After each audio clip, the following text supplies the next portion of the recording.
Before we talk about the brand new location, which is not far from the current location, you and I have had these conversations in the past. But for those who may not know and have come into the area, what is the boys' home all about? What do you all do on a daily basis?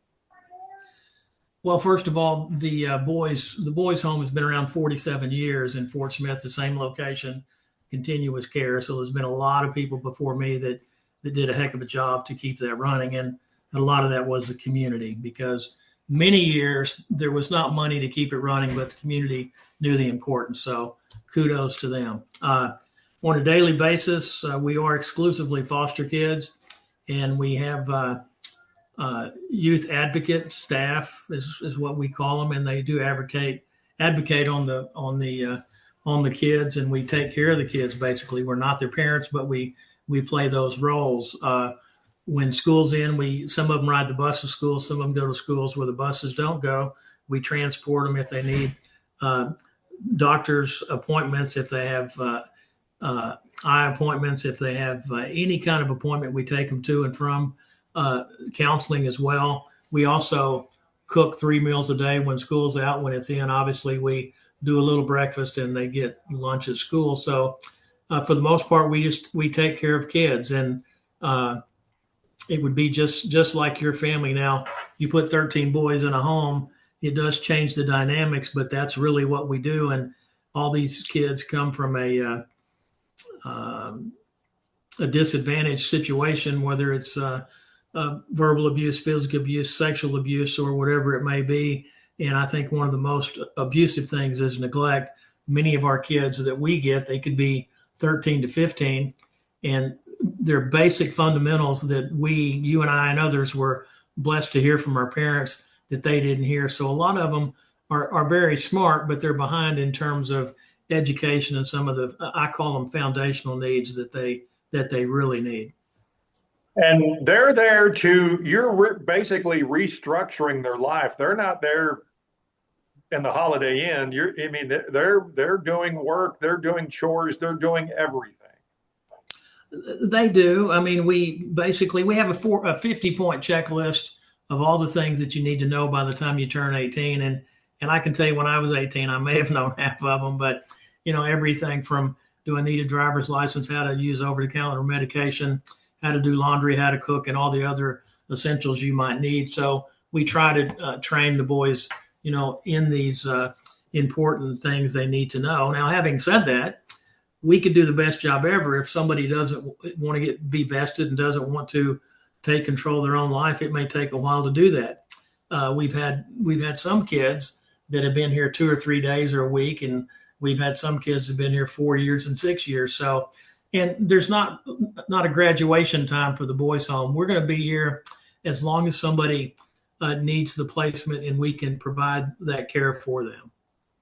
How important is it to have this new building, this new location? What's it going to allow you to do?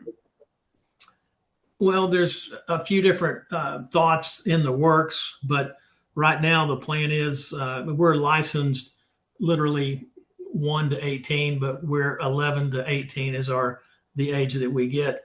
And so you could imagine there's a big difference in a 12-year-old and an 18-year-old, or somebody about to turn 18. So the plan is to put maybe 11 to 15 in the new building and 16 to 18 in this building, because while it's one organization and we hope it's a smooth transition, those are two different mindsets. And that's when the 16 to 18 group will really be working on life skills. And I would love to say they all have a part-time job and maybe work full-time in the summer. That's not going to happen, but that will be the goal, that they can support themselves after they leave DHS. Now, the one good thing, or there's many good things, but in the past, DHS, when you're 18, I don't know where you're going to go, but you got to go somewhere. You can't stay here.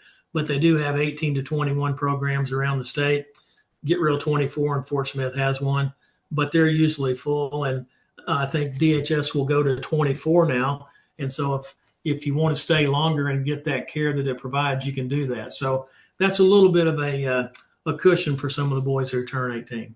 So it just gives you some breathing room. It does, but I think being able to separate the ages, it will be a benefit to the kids, but honestly, it'll be a benefit to the boys as well. Even on movie night here, there's a lot of movies we can't watch, which is probably fine for a 17, 18-year-old, but we're not going to let the young guys watch it. So there's so many things like that we're limited on, but moving forward, and I've always said, and I believe this, if you took 11 to 13 or 11 to 15 versus 16 to 18, they both got the same amount of problems, but I promise you they're different problems. Okay. And so being able to separate them will benefit us as well as the staff. I also believe with the new building, it's exciting for everybody. And I think it will give the staff a real positive shot in the arm that we're progressing and doing more for kids. How long have you all been working on this? Well, we purchased it in, I believe it was October of 24. It took a couple months to get the paperwork and everything done to make it an actual purchase. And then with the general contractor, Petrie Construction, they had to get subcontractors. That took a while too. And I think they were not real happy with me because as executive director of a nonprofit, I'm going to squeeze every penny I can. And they got some subcontractor bids, which were probably fine, but they weren't fine with me. And they went back to the drawing board and helped us a little bit. So eventually we got done. So it's been a long process, but it's been a good one. And it's well worth it, just based on what it's going to allow you all to do. No question about it. It is going to add so much. And I'll be honest with you, I was there from the start. I've been there during the remodel process. And I still don't believe what we have. I think people are going to be amazed. I worked for DHS a year, 11 years ago, and I was proud of that association. But having that position, I went all over the state to a lot of shelters and hospitals, and nobody's got what we have over there. Now, I understand it's brand new and that will wear off, but there's nobody in the state that's going to have anything better than what we have over there. Nobody. Yeah. Well, Eddie, I appreciate your time. Congratulations and best of luck on the new place. I appreciate it. And thank you for taking the time to get us on. It means a lot. And just appreciate you, Daren. Thank you, sir.